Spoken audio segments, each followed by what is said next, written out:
बाड़मेर में रैली करी, उसमें कार्यक्रम भी रखा था और मुस्लिम समाज का हमेशा मेरे साथ सहयोग रहा। उम्मीदवार भी खूब मैं उतारता हूँ आपके समय समय पे। दुर्भाग्य से राजस्थान की स्थिति बनी हुई है वो आप देख रहे हो कि दोनों पार्टियां एक दूसरे की मदद कर रही है और मजबूत नेता चाहे किसी भी कौम का है उन्हें ये दोनों पार्टियां मार रही है अंदर ही अंदर। आज मैं आपके बीच कोई राजनीतिक बात नहीं कहना आया। कमरुद्दीन जी, आदिल खान जी और हमारे सदी को तमाम जो सरपंच है पूरी टीम है, इन लोगों ने जो मुझे बताया, पहले सोशल मीडिया के माध्यम से मैंने कहा कि हिंदुस्तान का मुसलमान आजादी की लड़ाई के अंदर अंग्रेजों से मुसलमान हिंदू कंधे से कंधा मिला के लड़ाई लड़ रहे थे, बहुत से मुस्लिम जवानों ने शहादत दी थी, हमें इस बात को नहीं भूलना। दूसरा, आज भी शहादत मुस्लिम समाज के बच्चे देते हैं लड़ते हुए मिलिट्री के अंदर, पैरा मिलिट्री के अंदर और कई कई बाड़मेर के सीमावर्ती इलाके के अंदर कानून की आड़ में देखिए राष्ट्र सुरक्षा के नाम पे हिंदुस्तान का मुसलमान भी हमेशा हिंदुस्तान की सरकार के साथ रहा, बॉर्डर के इलाकों के अंदर साथ रहते हैं। आप 62, 71 और सारे वार देख लें कि मुस्लिम समाज के लोग कंधे से कंधा मिला के उन जो आतंकी ताकतें हैं दूसरे मुल्क हैं उनके खिलाफ आपने हमेशा झंडा बुलंद किया और यहाँ आपने बंटवारे के समय भी हिंदुस्तान को अपना देश माना था। तो हम सब एक है, ये यात्रा आज संदेश देगी और यहाँ प्रतिबंधित जो बॉर्डर का इलाका है उसके अंदर जो देश की सुरक्षा है उसके मापदंड मानक उनको ध्यान में रख के आपको विश्वास में लेकर अगर सरकार कुछ करती है तो आपका भी बड़ा मन रहता है। लेकिन इस आड़ में, प्रतिबंध की आड़ में आप 50 किलोमीटर, 60 किलोमीटर, 40 किलोमीटर, 80 किलोमीटर अगर कोई मस्जिद गिराते हो, कोई दरगाह को क्षतिग्रस्त करते हो तो यह सरकार की मानसिकता पे बड़ा सवाल खड़ा करता है। कहीं कहीं लोगों को डराने का प्रयास है और मैं आपको विश्वास दिलाता हूं कि गलत चीज का आप भी साथ नहीं दोगे, मैं भी नहीं दूंगा साथ, मैं ऐसा व्यक्ति हूं। लेकिन मुसलमान भाइयों को डरने की आवश्यकता नहीं। हम सब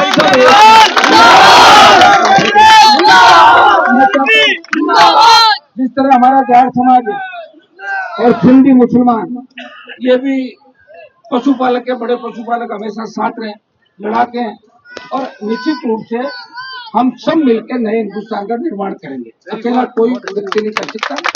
और मैंने जब आपकी पीड़ा देखी, मैंने प्रेस के माध्यम से पहले ही कह दिया था और आज मैंने कहा शिव विधानसभा, चोटन विधानसभा, बाड़मेर, बालोतरा, भाईपुर, जहां जहां लोग तकलीफ के अंदर, मैं आपकी तकलीफ सुनने के लिए आया हूं और मैं आपको विश्वास दिलाता हूं, मेरी एक आदत है, मैं कहने के बाद बदलता नहीं, चाहे जान चली जाए। और मैं कोई राजनीतिक रोटियां सेकने नहीं आया। अभी चुनाव को 2.5 साल बाकी और हमें तो कुछ करने की जरूरत नहीं। भजन लाल जी बैठे हैं, अपना आप लोग हमारे को वोट दे देंगे, अपना आप आ जाएगा। और कांग्रेस जिस तरह बीजेपी से मिलकर काम कर रही राजस्थान में, ये नौजवान जो दिख रहा है आपको, देखिए नेपाल में जो परिवर्तन हुआ, लेह लद्दाख के अंदर क्रांति आई और हमेशा नौजवानों ने हर क्रांति के नायक के रूप में बदलाव किया। और राजस्थान का नौजवान इस बार सत्ता पे खुद का कब्जा चाहता है कि पेपर लीक नहीं हो, बेरोजगार जितना लाके कोई आत्महत्या नहीं करे, कोई किसान कर्जे के बोझ की तरह आत्महत्या नहीं करे, कानून का राज। अभी मैं जा रहा था इस रोड पे, देखे एक इधर से गाड़ी आई, मुझे कहना नहीं चाहिए लेकिन लोगों की मानसिकता देखो, नशे के अंदर वो हमारे काफिले के अंदर गाड़ी डाल रहा था, बताओ ये गाड़ी वाला, मैंने बच्चों का मन तक नहीं करना, जाना दो उसको, नशा करता। हाँ, सही है। तो इन लोगों के पेट में ये भी दर्द है कि हनुमान बेरी वाले यहाँ क्यों घूम रहा है, लोगों के पेट में दर्द है। तो जिनके पेट में दर्द है वो दवाई ले ले, उसका इलाज हो जाएगा। आज आपके तमाम इलाके के अंदर आया हूँ, आप चिंता नहीं करें। आपको इतना विश्वास दिलाता हूँ, मुसलमानों के साथ, सिंधी मुसलमानों के साथ, बॉर्डर के मुसलमानों के साथ किसी भी तरह का अन्याय नहीं होने दूंगा। ये मैं हिंदुस्तान सबसे बड़ा लोकतांत्रिक देश है वर्ल्ड के अंदर। देखिए हमारा देश ऐसा है जहां आप अपनी बात भी कह सकते हो, और आप अधिकारों के लिए लड़ भी सकते हो, किसी पर आरोप भी लगा सकते हो, विरोध भी कर सकते हो। यह देश अनूठा देश है वर्ल्ड के अंदर, और इसीलिए इतना बड़ा देश अभी एकजुट है। लोग तमाम जो देश है दूसरे, चाहे वहां कहीं फौज का शासन होगा, कहीं राजाओं का शासन होगा, वो एक बात जरूर कहते हैं, यार हिंदुस्तान का राज तो अलग तरीके का है, काश ऐसा राज सब जगह है। यहाँ हर व्यक्ति को अधिकार है, लेकिन अधिकार के आड़ के अंदर कई बार सरकारें लोगों का जो आस्था है लोगों को डराती है, धमकाती है, प्रयास करती है।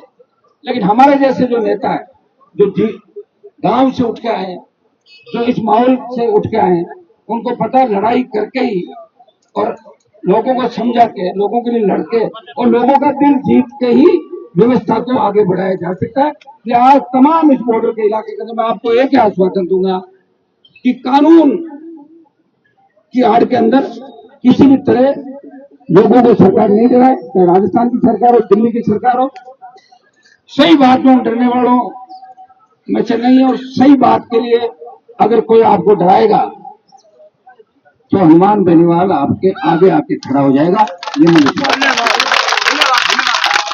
क्योंकि 5 घंटे हम लेट है और फिर भी आप इंतजार कर रहे हो। निश्चित रूप से मैं इतना विश्वास आपको दिलाता हूं, अगर पिछला 2-2.5 साल का मेरा आप देखोगे कार्यक्रम, तो मैं तो ये भी कहता हूँ नागौर के अंदर 2.5 लाख मुसलमानों ने मुझे वोट देके तो चुनाव जीता है। चाहे वक्त का मामला हो, चाहे जयपुर के अंदर जिस तरह मंदिर मस्जिद तोड़े गए, मुझे आप देखते हो कि हमेशा आपकी आवाज को बुलंद करता हूं। मैं राजनीतिक लाभ के लिए लड़ाई नहीं लड़ रहा हूं, चूंकि मैं लड़ रहा हूं तो मैं कह रहा हूं 28 तक मैं मजबूती के साथ लड़ाई लड़ूंगा और मेरे छोटे भाइयों को सत्ता में भागीदारी दिलाऊंगा। मैं कभी ये नहीं कहता हिंदू है, मुसलमान है, ये जाट है, ये ब्राह्मण है, ये मैं कभी ऐसी राजनीति नहीं करता। और अन्याय जहां भी होता है मैं आगे खड़ा मिलता हूँ न्याय दिलाने के लिए, और इसीलिए आप मेरे से प्यार करते हो। मैं ये आज 1-2 जगह हमारी जो मस्जिद दरगाह भाई साहब दिखाएंगे हमारे को, हम देख के भी आएंगे। निश्चित रूप से लोकसभा का जो सत्र चलेगा, इस लोकसभा के सत्र में भी आपकी बात को उठाएंगे। वेरी गुड, आपको इसी तरह आशीर्वाद बना के रखें। मैं हमेशा आपके साथ हूँ। जवान को रोजगार, कर्ज मुक्त किसान, टोल मुक्त राजस्थान, सशक्त लोकायुक्त और अपने सपनों का राजस्थान बने, ये हम सब मिलकर करेंगे। मैं सौभाग्यशाली हूं कि मैंने राजस्थान में पहली बार पार्टी बनाई 18 के अंदर, प्रयास किया और प्रयास का ही परिणाम है धीरे धीरे राजस्थान के अंदर ये जन सैलाब साथ जुड़ता गया।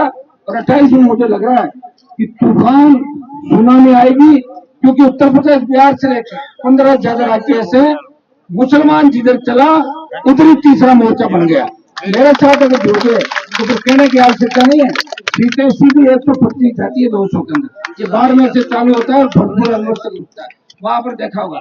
और मैं आज पॉलिटिकल बात नहीं करूंगा, मैं सिर्फ आज आपके जो धार्मिक स्थान है, जिस तरह आज तक अगर ठेस लगी आप लोगों को, तो निश्चित रूप से केंद्र की सरकार को भी हम जवाब तलब करेंगे, यहाँ भी बात करेंगे और लोकसभा के अंदर हम ये निश्चित रूप से उठाएंगे कि हमारे हितों पर कुठाराघात नहीं हो, मुस्लिम भाइयों के हितों पर कुठाराघात नहीं हो।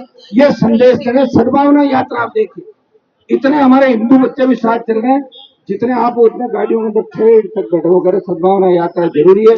और बॉर्डर के जो इलाके हैं आपके, आप किस तरह हमेशा खौफ के माहौल के अंदर रहते हो कि अगर कोई छोटी मोटी बात भी हो तो बॉर्डर वाले पहले जो नजदीक होता है उनकी तकलीफ आती है। हमने देखा बहुत सा पुराना जो पड़े, और बॉर्डर पे जो गांव है उनके तो और बहुत ज्यादा तकलीफ आती है। बॉर्डर के किसान है उनको और ज्यादा तकलीफ के दौर से गुजरना पड़ता है।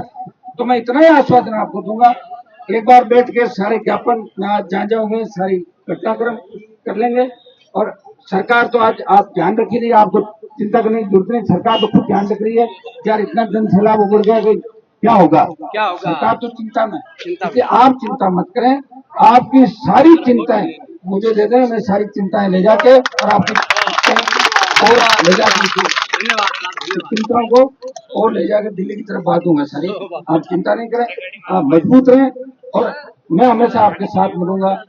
क्योंकि आज मेरा कोई ऐसा नहीं था कि मैं कोई पॉलिटिकल बात करने, आपके चुनाव को 2.5 साल और 2.5 साल में पता नहीं ऊँट किस करवट बैठे, लेकिन मुझे आपकी कौम पे भरोसा है। जो मैं खीम 8 में चुनाव लड़ा, मेरे एक ही गांव है सिंधीपुरा, खीमचर विधानसभा सिंधी मुसलमानों का, पहली बार में बीजेपी लड़ा था और उन्होंने कहा कि हम बीजेपी को वोट नहीं देते, कमल के फूल को, लेकिन हनुमान बेनीवाल को वोट देंगे, आंख बंद करके 800 वोट डाले थे मुझे, और मुझे याद है सिंधुपुरा से फुलौती के इलाके, नवाब के इलाके, जहाँ हमेशा मैं टच में रहता, यहाँ चोटन शिव के अंदर भी प्रत्याशी चुनाव लड़े, 18 के अंदर आप लोगों ने कहीं कहीं किसी न किसी रूप में मेरी मदद भी करी, आगे भी मदद करोगे। मैं आपको पूरा विश्वास दिला के जा रहा हूँ कि जो भी आपकी भावनाएं, जहां भी आपकी भावनाएं आहत हुई है, ठेस लगी है, निश्चित रूप से गलत कार्रवाई, गलत कदम सरकारों को नहीं उठाने देंगे, ये मैं विश्वास आपको दिलाता हूँ। बहुत बहुत आपको धन्यवाद। लंबा कार्यक्रम है, इसलिए हम चाहेंगे जल्दी जल्दी सब भाई लोगों से मुलाकात हो दोबारा।